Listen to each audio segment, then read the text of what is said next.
You're listening to Whoa! Potluck.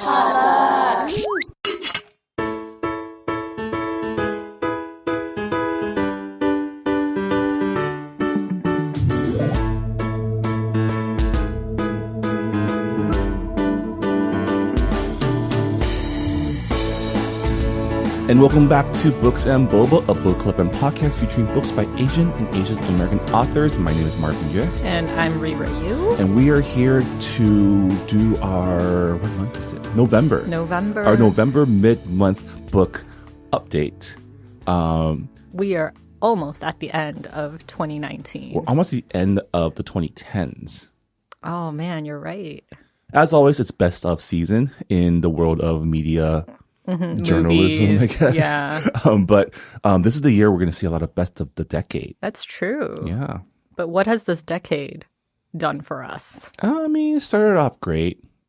The latter half, could be better. Back in 2010? Yeah. Oh, man. So much promise back then. We were just coming off the Great Recession. Things were getting better. Little did we know.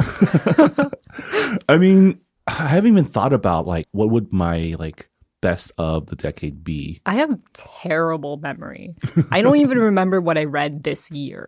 So there's no way I can remember what I read in the past 10 years. That's true. We should probably start a thread. We're going to start a thread of your best of the decade moments. And if you have anything to share with us, you can. I'll try to think of something too. I guess it would probably be starting this podcast with you, Rira. That's my best of moment of the 2010. Towards the latter half of the 2010s. Oh, did we start before or after the election? We started before. It was right before. Yeah, right? September 2016. Wow. So yeah, it was right before. That's the era for us. How are you doing, Rira? Are you gearing up? Are you getting ready? We've all heard your thoughts of the holiday season. Oh my God. Are you preparing yourself for the gauntlet? Actually, for Thanksgiving, I'm hanging out with Dan's family. And they are way nicer, way more manageable, less stress. There's still stress, but that's just how it is with large family gatherings or even just large gatherings in general. I just really don't like talking to people.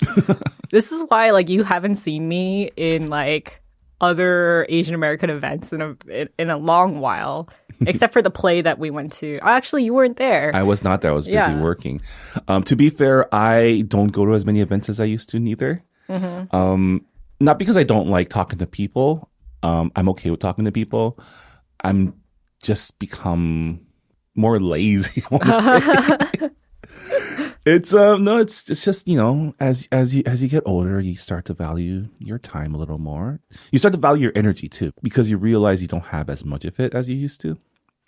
I feel like my energy level has been the same since I was a kid. I was pretty much an 80-year-old granny as a kid. So well, you know what you are. I know what I am. What you are. So yeah, what else have you been watching anything new lately? I've been watching Dark Materials on HBO. That just came out. That's right. Yes. I've only read the first book, and that was a long, long time ago. So I don't really remember much of the finer details, but I did watch the movie twice. The movie is absolute trash. So when I was watching the first episode of Dark Materials, I was kind of apprehensive about it. You had low expectations. Because it requires a lot of production. Every single person has an animal spirit. They have a demon. So it's are those animals going to be real? Are they going to be CG? Oh. How are they going to make this semi-steampunk world? But then it was HBO, so I'm they're so good with their set design and their production quality. So I was not disappointed. And the actress who plays Lyra is Daphne Keane, and she's baby Wolverine in Logan, and she is fantastic. She is so good. And actually, all of the child actors are very good, which is nice because this series has a lot of children in it. I don't know much about the Dark Materials series. I know it's a trilogy, right? Or originally, or I don't know if it's a trilogy. I remember The Golden Compass. I remember seeing it and being interested in it, but then I never watched it because it came out during that time when like movie studios were discovering CG. And That's like, true. yeah. Yeah. But I mean, HBO, they're the network that convinced the mainstream to accept CG dragons as real. So, I have faith in their ability to bring a magical world to life. I've been holding off on watching that series, but I'm super interested in it. There's only 2 episodes so far, so if you're starting now, it's very easy to catch up on. Yeah, and I guess we can probably start a thread on our forums too. Yes. To talk about it. It seems like Rira really, really wants to talk about it. I do. I love talking about like film and TV adaptations of books because especially for this series, because I don't really remember the book. So it would be nice if someone who knows the book inside out like tell me if it's like meeting their expectations. Speaking of adaptations, I'm excited for the return of The Expanse in the month. Oh, right. Which is another really great series based on a series of books. Yes. I mean, we have a lot of adaptations to look forward to. Like we have Pachinko, we have The Kiss Quotient. I think 2020 is going to be the year to watch out for those adaptations. Because I think they are coming out next year. Well, also the next 2 Laura Jean movies. Oh, yeah, that's right. Yeah, the next one is coming out in like February, right? Valentine's Day. Probably. Seems like a good time for a movie like that maximum to come out. profit. But yeah. Before we get to the news, though, let's remind everyone what we're reading for the month of November. So for the month of November, we are reading Steel Crow Saga by Paul Kruger. And it is a fantasy novel, and it is long. So hopefully you guys are into the book by now. I need to start. I have the book. That's I just good. need to start, yeah. I have not started as well, but I have a good reason. So I had asked the library to put it on hold for me. But someone had borrowed it before I did. So I had to wait until they were done. And their due date was November 7th. So I should have gotten it like November 8th, but they were late. Oh. And I was like, library etiquette!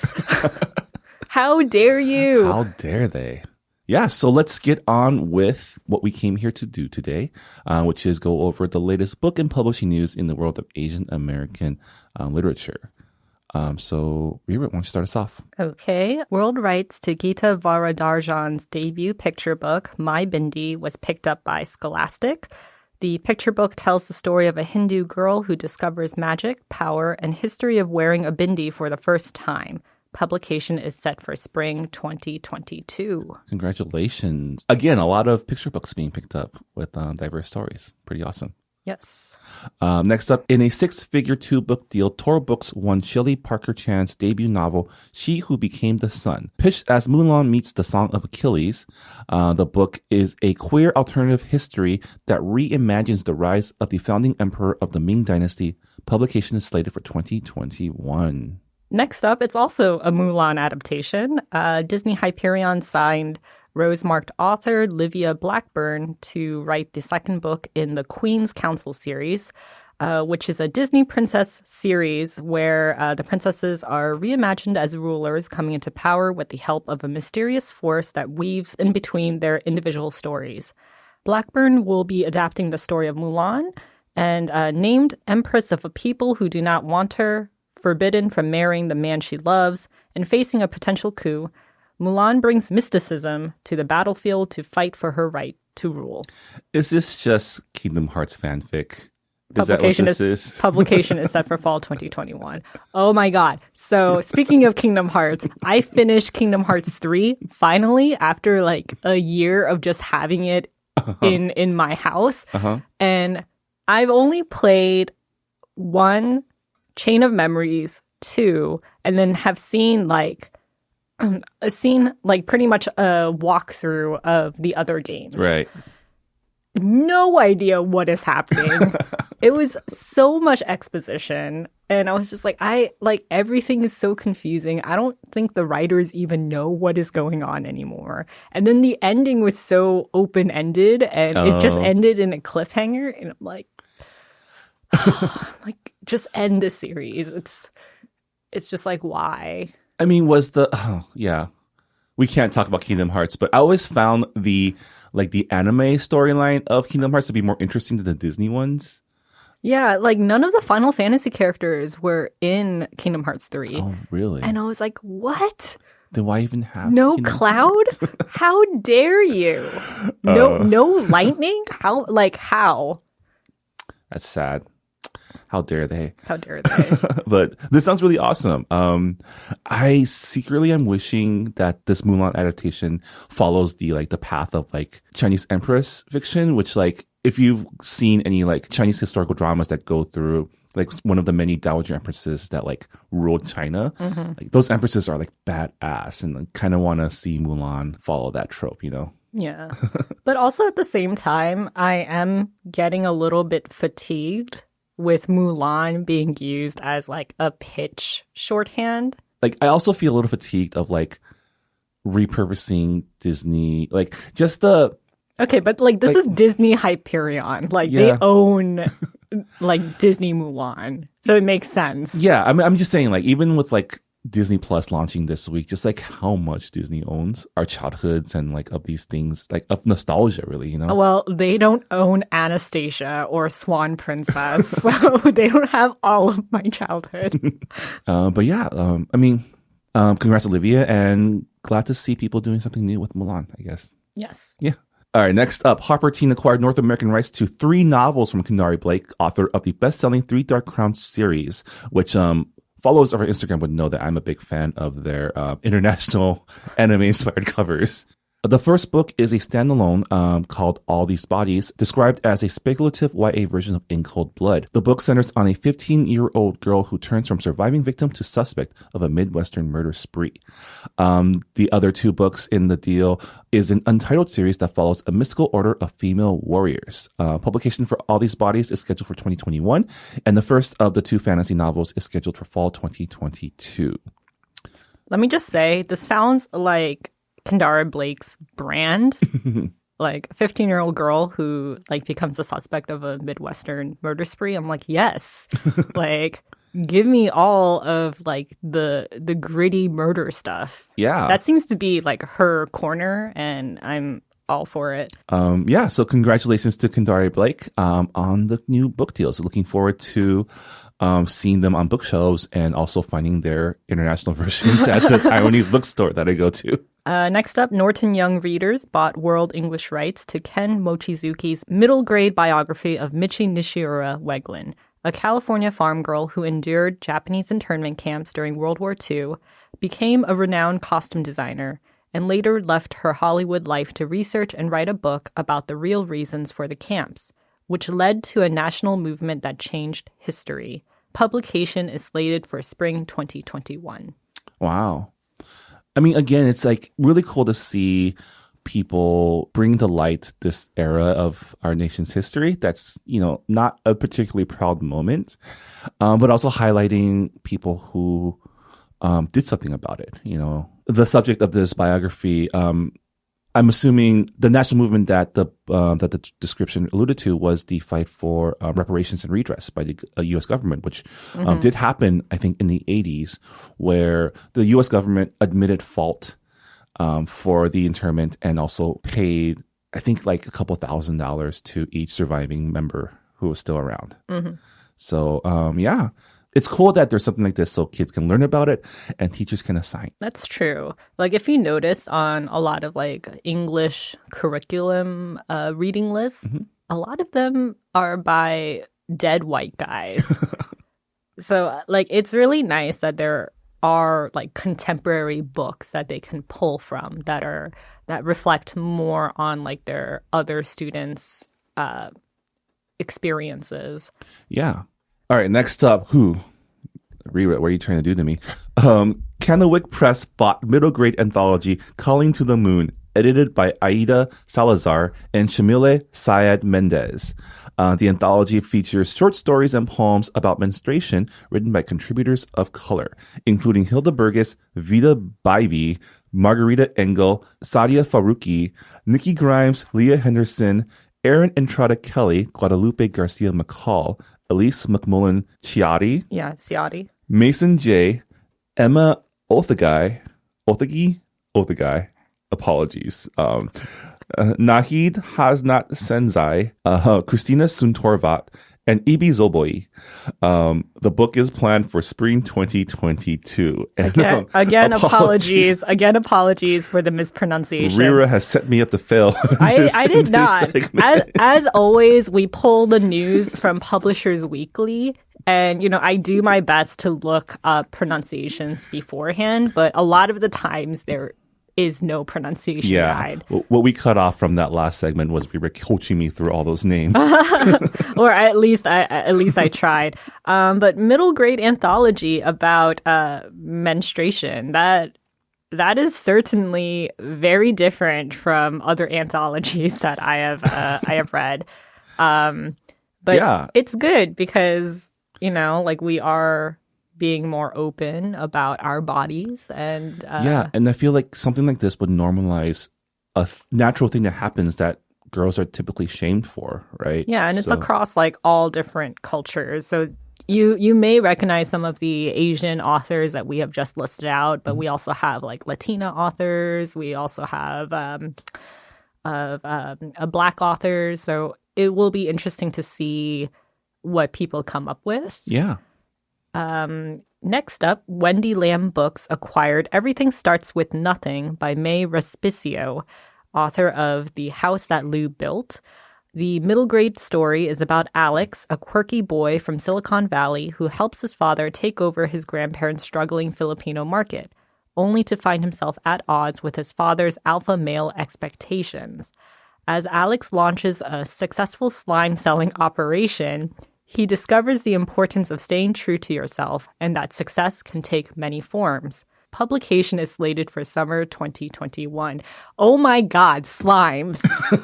All right. I don't know how this happened, but my friends and I, we were just watching random YouTube videos and all of these slime tutorial videos just popped up. And they're all made by teens. And apparently they sell them at school. And I'm like, why would you do this? This is my old, curmudgeon voice being oh, kids these days. What are they thinking? When we were kids, we had GAC and, we were paying to buy those. What? GAC. You don't know? No, I don't. GAC? It's from I think it was Nickelodeon, or it was pre-made slime that you can throw around and it's, you don't remember GAC? No, I don't. Oh. It sounds gross. It's like a disaster with germs and dust and hair. It gets gross after a while. So gross. But with the slime tutorial videos, it's a mix between a tutorial video and ASMR. So as they're making these slimes, some of them make crunchy noises because they put little styrofoam balls into them.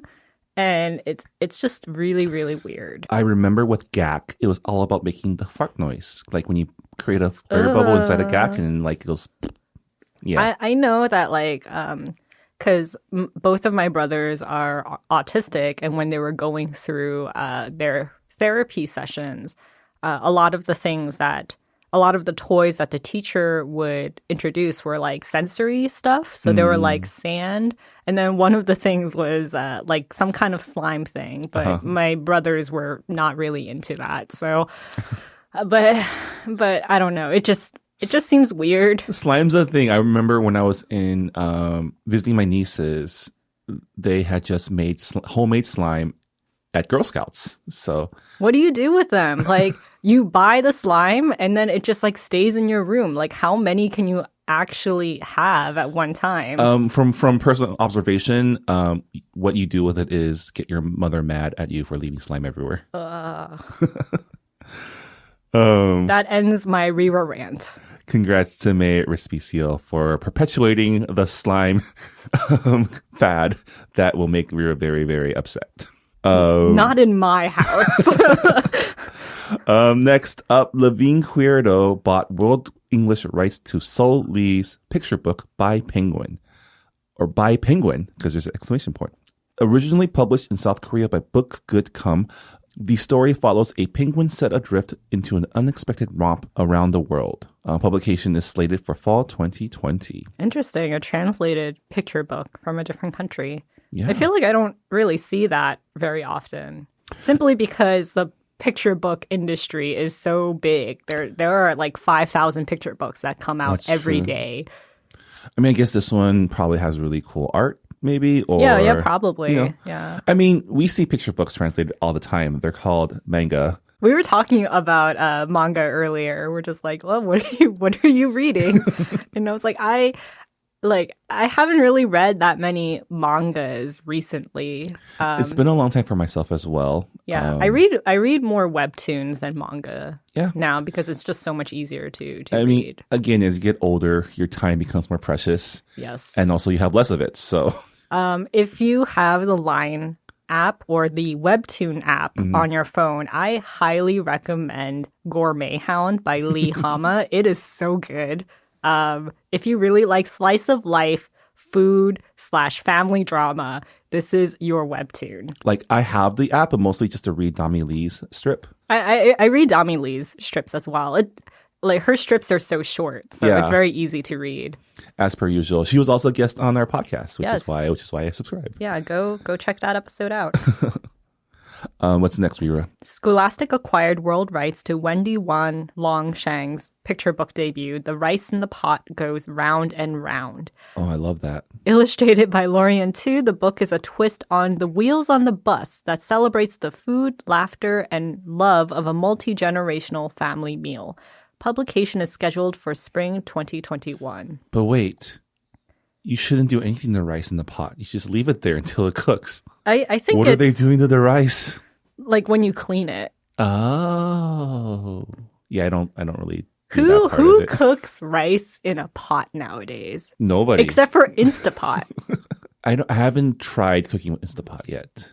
I've I heard don't great have one. things. My rice cooker actually broke, so I haven't had rice in like a month. When I was in college, I had one of those like old school rice cookers, which is it's not the automatic ones where you just push a button. It's one where you actually have to fill the bottom with water, and there was like a little stand, and you put your rice bowl thingy on top. Interesting. Like it's like an old school like steamer style like rice cooker. My rice cooker, both in college and both the one that broke recently, they're Korean brands, and they like sing to you when it's done or when it's like about to steam. My latest one sang to me. It was a Zojirushi rice cooker. Yeah, it's saying what's that song? It's like a children's song. Anyways, Are there any children's songs that are like adapted from American children's songs? Because You know like what? it crosses cultures. the song that my Zojirushi rice cooker made was "Home on the Range." Oh, Yeah. interesting. Man, I miss my rice cooker. Me too. I mean, think about how I feel. My rice cooker is broken. They're so expensive to like buy. Yeah, I mean these days, I get my rice from those Costco like microwavable packs. Yeah. you know. Yeah, rice is great. I'm still curious about how the rice in the pot goes round and round. What does that mean? What are they making? These are questions I need answered, and I need to wait till 2021. Very upset right now. So like when it comes out and you go to a bookstore and they're like, "Oh, are you buying this for your niece?" And No. it's like, "No, I'm buying this for me." Personal closure on this mystery of why the rice is going round and round in this pot. Next up, another Disney Hyperion story. Disney Hyperion bought in a six-figure deal, Alone Out Here, a book by Riley Redgate, the author of Final Draft. Pitched as Lord of the Flies in Space, this YA thriller is set in a future in which the first daughter and 53 other teens end up on the only ship escaping a dying Earth. The group must contend with being the last hope of humanity's survival as they fight to preserve their own humanity. Publication is expected in spring-summer 2021. Riley Redgate is also the author of Noteworthy, which is like a queer, pitch perfect type of book. So it has like an a cappella group in it. And I'm like, yes. I feel like this story is just made to be adapted into the next YA, like Battlestar Galactica style. It does space remind me opera. of Battlestar Galactica. And it also like reminds me of what was that show? The 100, where there are like a bunch of teens like in post-apocalyptic Earth and there's space stuff. There's also that anime that got picked up by Netflix called Knights of Sidonia. That Oh, has a yeah, Knights of similar- Sidonia. Yeah. Although that one got a little weird as it went along when it started dealing with like genetic manipulation and like body horror. I mean, it just sounds like a Gundam series. I feel like that is like a common That's true. theme. Yeah. So our last book deal is Schwartz and Wade bought world rights to Kyo McClear's The Big Bathhouse. Illustrated by Gracie Zhang, the book is inspired by Kyo's memories of childhood visits to Japan, where she accompanied her maternal grandmother to the public baths. Publication is set for spring 2022. Have you ever been to like a ryokan? No, I have not. I've also never been to a public bath before. Oh, really? Yeah, it's. I Like, guess I don't know. Don't like Chinese people also have like public baths? Because it's like definitely like a Japanese Korean thing. Because like Koreans have jjimjilbangs, which are like saunas where like they have different tubs, but also they have like different places where you can like sweat. So they have like the, I don't know, crystal room or salt room or whatever. I'm not sure if it's part of. I mean, the Chinese culture is also vast and varied. Like public baths definitely weren't part of my upbringing, so I'm not familiar, and I've actually never been. Like even when you went to go visit Japan, like you've never been to an onsen or. No.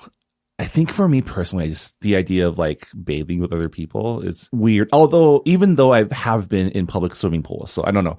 Maybe it's just a personal see. thing. I'm of the type where it's like, oh man, I love hot baths so much. Yeah. So I don't really pay attention to it. Mm, Yeah. But I can't go with friends. Like I can go with family, but I cannot go with friends. Like I would not be able to meet their eyes. Like it's just no. Yeah. Only with strangers can I like go to public bath. It's just like whatever. You're never gonna meet them again. yeah. No, we didn't book any ryokans when we went to Japan last time because we were it wasn't on our itinerary. We were more focused on going Mario Karting and climbing I saw stairs. that. Yeah. When we went to Kyoto, it was like typhoon season or monsoon season. So like, Yeah. yeah, What to do, but what go to do. Go to bathhouses. And that'll do it for this month's book news. As always, if you have any thoughts on the books that we cover, or if we missed any books that are on your radar, please let us know on the Goodreads forums. And please, if there's any other topics you want to talk about, please feel free to post. And don't forget to say hello on our welcome thread. It's always great to see who's been following along. So for our new segment for this episode, like we mentioned, it's the end of the year, which means it's time for end of year lists and book awards. And as the hosts of Books Boba, we've decided to focus our energies on something that we can help affect, maybe. Maybe. And that is the Goodreads Choice Awards, which is, I guess, an audience polled list of the best books of the year. So Rira has graciously gone through all the nominations and picked out all the ones that we care about for Books Boba, which are books written by Asian and Asian American authors. Or Asian Canadian, or pretty much authors of Asian, West Asian descent. Yeah. I'm sorry if I missed any. Like I compiled this list like really late at night, so I apologize for anyone that I missed. Yes, if there's anyone that we did miss, please let us know, and we'll add them to the list. I think Rira's creating something for the blog to highlight everything, so that should be going up, in a month or so, probably.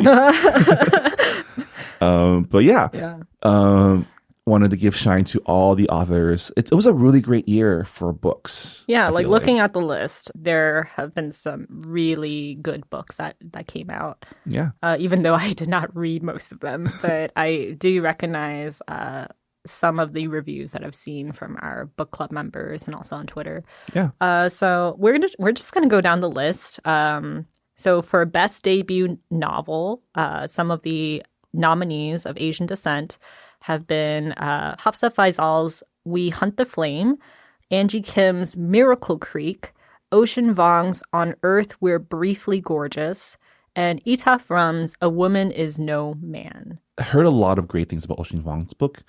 as well as Angie Kim's books. So those are two that I recognize from the list. But Yes. Yeah. Congrats to everybody. For Best YA Fantasy and Sci-Fi, we have Hafsa Faisal again for We Hunt the Flame. And for Best YA Fiction, Samir Ahmed's Internment, David Yoon's Frankly in Love, and S.K. Ali's Love from A to Z. I want to read all of them, especially Frankly in Love. I've heard good things about that. And it's so cool that he's like the husband of Nicola Yoon. And they have like this YA like partnership pairing, but also... Because like he's pretty much the dude from like The Sun Is Also a Star, right? That's him, right? Not all books are autobiographical. But yeah, I wonder how that is when both partners are writers. Like that's how I feel with like both people in a couple who are actors. Yeah, like I'm just like, Brangelina while that lasted. I'm just like, how does that work? Like, how do you like not kill each other? I mean, some people just, you know how some people just always have to be working and always have to be on? Yeah. I think when you have two people like that together, it just works out. I guess right? so, yeah.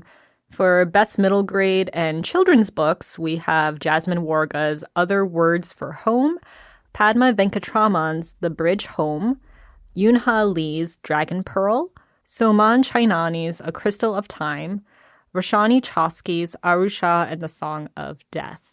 Congrats to everybody. Man, middle grade novels killing it. Yeah. Yeah. A lot of really great authors. It's really cool to see Yoon Han Lee do a middle grade after writing like a super dense like sci-fi epic series, you know? Yeah.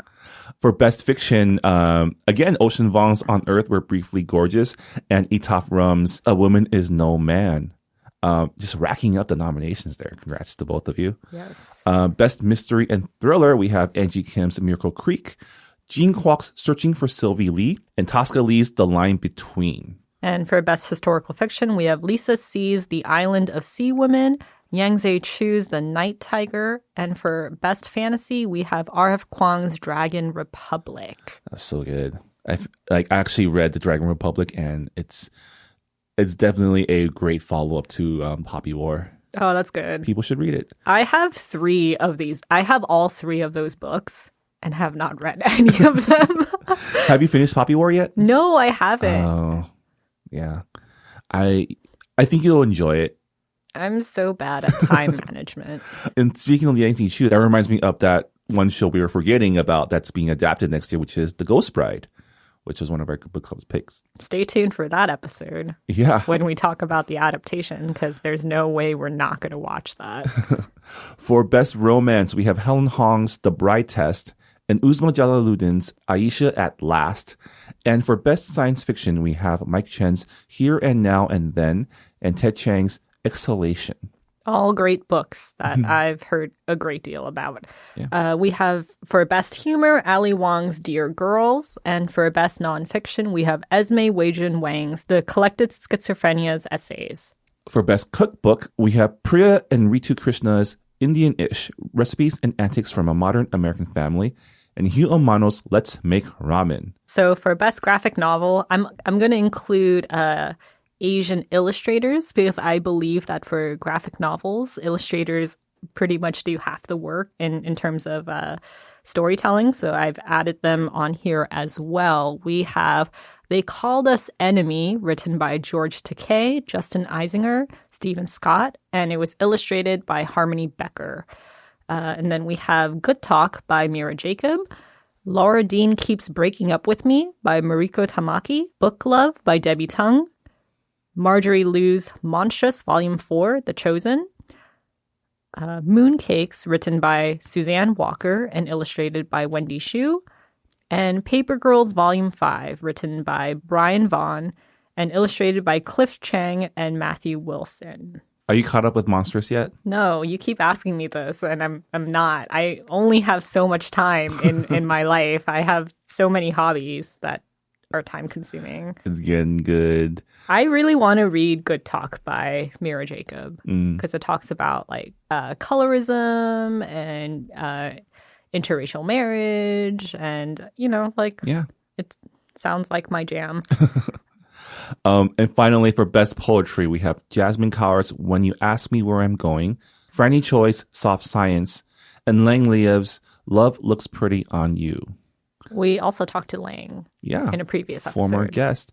And then I've also, Franny Choi has been on one of our collaboration shows before, back in when I was doing stuff in DC, and she's amazing. She has a really good podcast called Versus, where she talks to people from the poetry community. So you all should check that out. She's a really great writer and also super like articulate and fun to listen to. And that's the list of Asian, I guess, diaspora authors on the Goodreads Choice Awards. Again, if we've missed anybody that we should highlight, please let us know. We would love to give everyone the due they deserve. And it's so great to see so many names on this list. I'm sure there were more because I think this is like the semifinal round. Wow. So it's going to be, so obviously there were more books beforehand. Yeah. And there might be, and some of these books might not be on the poll by the time you listen to this episode. I don't know when the final round happens. And a lot of these books were included in other publications' best of lists. So like Publishers Weekly's best of list, New York Times best of list. Yeah. So a lot of overlap. We should, I mean, I don't know how we can do a Books Boba best of list because we don't really read that many new books as they come out. Yeah, we are two people with jobs and other interests, so it would be very hard. But yeah, if there's any books that you've read this year that you feel deserves even a rec, like let us know on Goodreads. We'd love to see what you think the best Asian American book was for 2019. You know how for a lot of book awards, they have like those stickers, like those silver, gold, medal stickers, and they put it like on the cover. We should have. Are you saying we should have a Books Boba sticker? We should. This was a Books Boba pick. Yes. Yeah. And on that note, that'll also do it for this episode of Books Boba. Thank you so much, everyone, for listening in to us talk about the latest book news in Asian American literature. As always, please let us know your thoughts on our Goodreads forum. And don't forget that our November 2019 book club pick is Steel Crow Saga by Paul Kruger. And we'll be discussing that in our next episode at the end of the month. So yeah, Rita, we gotta start reading this really long book that we picked. Why did I pick it for November? Because it's your jam. It is my jam. I really wanted to read it before the end of 2019. Yeah. Am I going to regret this decision? Probably not. You know, at some point, you just got to slow down and take some time to read. Sometimes you just have to not do all of the other things that require priorities, so you can read a book for book club. This is priorities. Book club is priority. And yeah, with that, thanks again for listening to Books Boba. We'll see you all next time. Thanks for listening to Books Boba. This episode was hosted by Marvin Yue and Rira Yu and produced and edited by Marvin Yue. This podcast was recorded at the Potluck Podcast Studios located within the Visual Communications offices in downtown Los Angeles. You can learn more about visual communications and their programs such as the Los Angeles Asian Pacific Film Festival by going to their website at vcmedia.org. Thanks also to the Potluck Podcast Collective, a collective of Asian American hosted podcasts that Books Boba is a proud member of. You can learn more about our fellow Potluck podcasts by checking out the website podcastpotluck.com.